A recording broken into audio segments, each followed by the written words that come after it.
দেখলাম 90 বছর পর্যন্ত চলতেছে, চূড়ান্ত কোনো মীমাংসা হয় নাই।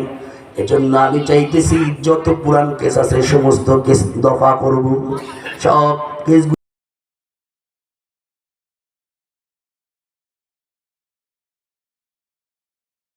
না কেস চালাইতে চাও। মানুষ একটা কাজ করতে করতে দেখবেন থেতলা হয়ে যাবে, এক পর্যায়ে কয় কুত্তা ভিক্ষার কাম নাই, কুত্তা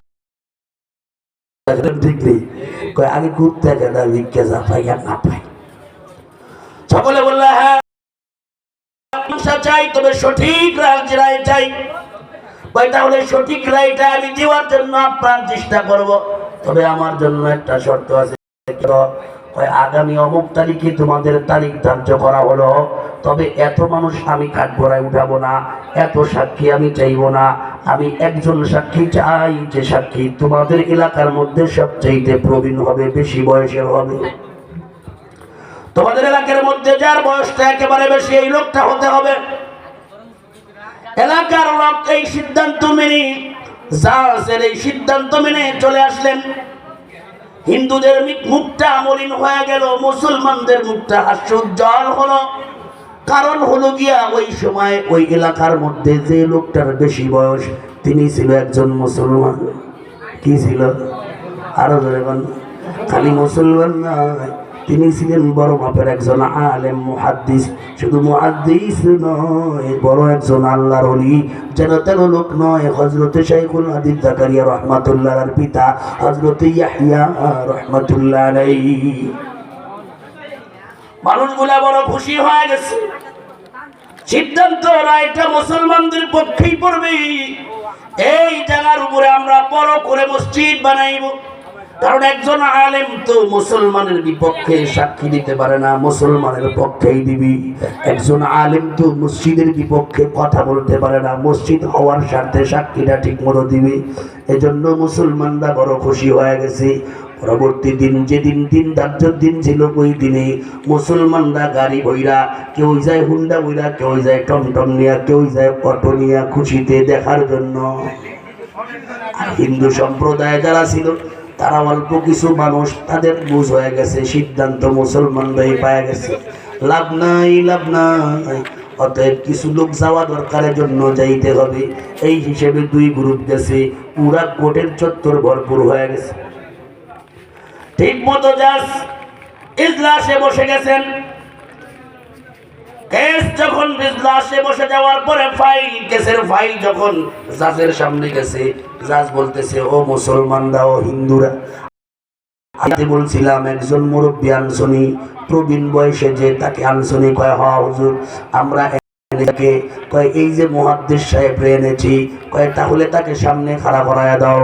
হযরত ইয়াহইয়া রাহমাতুল্লাহ আলাইহি যখন বলতেছে, বাবা বেশি কথা বলবো না, আপনার কাছে একটা প্রশ্ন আমি করব, আপনার কাছ থেকে উত্তর চাই, আপনি আমাকে উত্তর দিবেন, আপনার কথার উপরে ভিত্তি করে ফয়সালা হয়ে যাবে। কিন্তু আমি আপনার কাছে অনুরোধ করতে চাই, আপনি যে সাক্ষীটা দিবেন ভুল মিথ্যা দিতে পারবেন না, তাহলে আপনি আপনার আল্লাহর কাছে দায় থাকবেন। শাইখুল হাদিস রাহমাতুল্লাহ আলাইহি হযরত ইয়াহইয়া রাহমাতুল্লাহ আলাইহি বলে, জাজ রে, গোটা দুনিয়াও যদি আমার নামে লিখে দাও, তাহলে আমার জবানটা বের হওয়া সম্ভব না। আল্লাহু আকবার, আরো জোরে হবে আল্লাহু আকবার। সামান্য 200 মারিং দেওয়ার জন্য মিথ্যা, সমাজের মধ্যে সামান্য কিছুই না, মানুষকে একটু বিনোদন দিবে।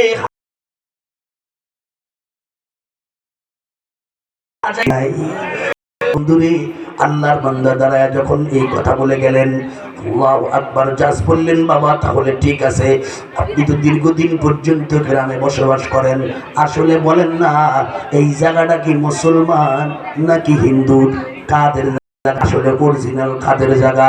আপনার যতটুকু জানা এবং আপনার চোখে যতটুকু দেখা, কাদের জায়গা? এদিক সেদিক তাকাইয়া আপনিকে একটু তাকাইয়া বললেন, জাজ সাহেব মিথ্যা বলার প্রয়োজনই নাই, সত্যি যদি বলে সত্য বলতে হলে এই জায়গাটা হিন্দুদের অরিজিনালি জায়গা, মুসলমানদের এই জায়গাটা আসলে মুসলমানদের জায়গা। সাহেব কেসের রায় ঘোষণা করে দিলেন, হিন্দুরা জায়গা পাওয়া গেল। হিন্দুরা যে 4-5 জন আসছিল তারা বিজয় খুশি হয়ে গেল। মুরব্বী আলেমের দিকে তাকাইছে, আল্লাহু আকবার, কি বললো কি করলো আমরা তো কল্পনাও করতে পারি নাই। তার জবান দিয়ে আমাদের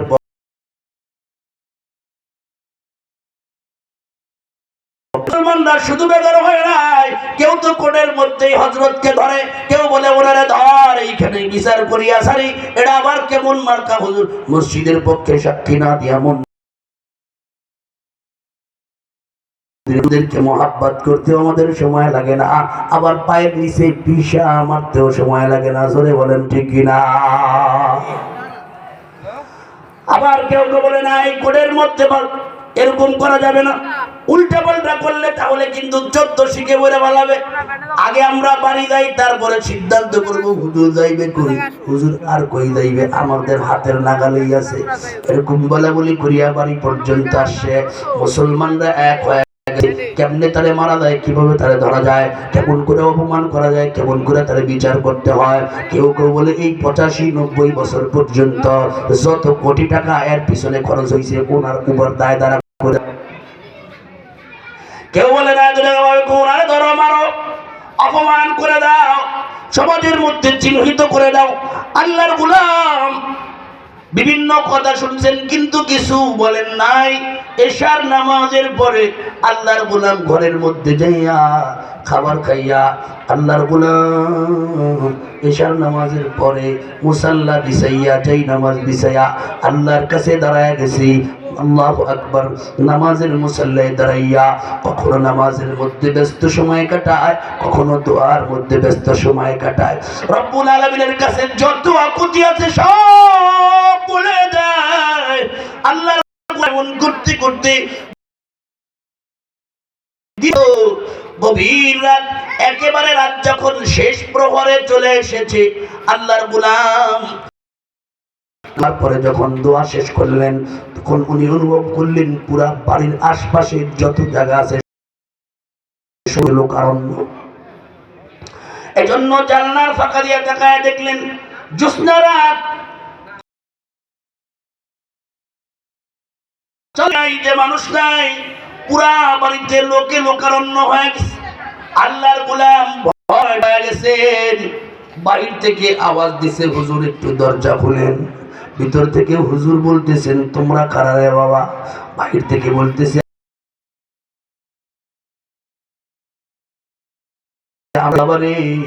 এই গভীর রাত্রে তোমরা কেন আসলা?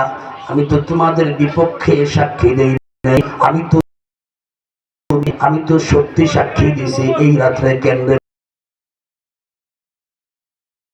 লোকেরা বলতেছেন হুজুর কোন সমস্যা নাই, আমরা আপনাকে একটু দেখতে আসছি, জরুরি একটু পরামর্শ করার জন্য। দরওয়াজা খুলেন না। আল্লাহর গোলাম দরওয়াজা যখন খুলে দিলেন, আল্লাহর গোলামকে দেখিয়া সকলের সামনে অগ্রসর হলো। আসার পরে বলতেছে আপনার বাড়ির পাশে যত জায়গা আছে সব জায়গায় লোকে লোকারণ্য। কারণ আমরা যখন এই কয়েকজন রায়ের ফাইল নিয়ে বাড়িতে গেছি, আমাদের এলাকার মানুষ সব খাবার দাবার বন্ধ, আমাদের চোখে 2 পাতা বুঝে না, ঘুম আসে না। আমাদের বাচ্চা কাচ্চা লইয়া, পুরা ফ্যামিলি লইয়া, এলাকার সব হিন্দু সম্প্রদায় আমরা যারা আছি, আমাদের শিশু বাচ্চা পর্যন্ত সকলকে নিয়ে আসছি। এইখানে কেন আসছি জানেন? মুসলমানদেরকে দেখেছি কিন্তু প্রকৃত মুসলমানের আখলাক দেখার সুযোগ হয় নাই।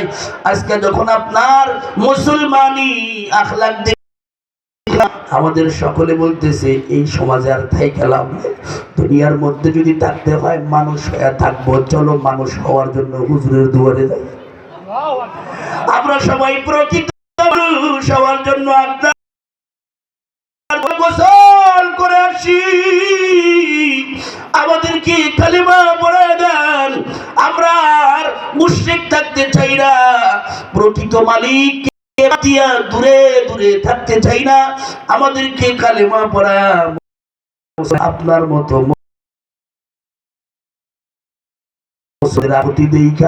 হযরত ওয়ালা হযরত শাইখুল হাদিস ইয়াহইয়া রাহমাতুল্লাহ আলাইহি কালেমা পড়ায়া দিলেন, সব মুসলমান হয়ে গেল।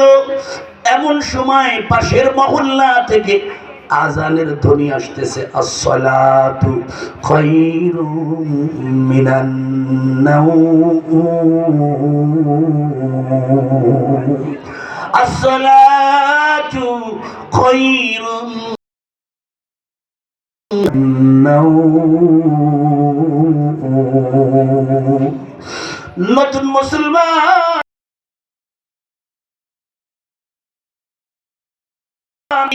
ভিতরে ইমানি তরঙ্গ শুরু হয়ে গেছে।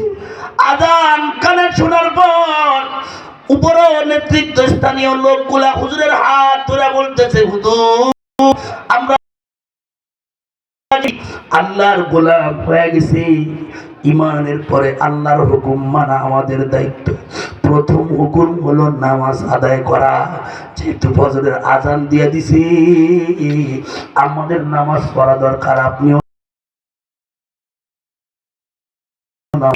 আজকে আমরা আপনার ইমামতিতে আপনার পিছনে নামাজ পড়তে চাই। আল্লাহর গোলাম বলে,